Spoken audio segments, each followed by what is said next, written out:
మాట్లాడతాం రాయ్.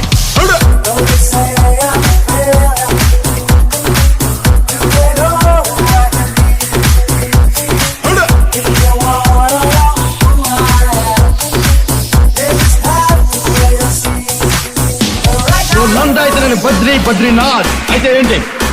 నాకు కొంచెం దిక్కుంది కానీ దానికి లెక్కుంది. చూడప్ప సిద్ధప్ప, నేను సింహం అంటానబ్బా. అది గడ్డం గీసుకోలేదు, మేము గీసుకోగలం అంతే తేడా. మిగతాదంతా same to same. DJ Mahesh. Power star Pavan Kalyan fan ని గబ్బర్ సింగ్ సినిమా చూసావని అడగకూడదురా, ఎన్నిసార్లు చూసావని అడగాలి. అప్పుడే అయిపోయింది అనుకోకు, ఇప్పుడే మొదలయ్యింది. DJ Mahesh.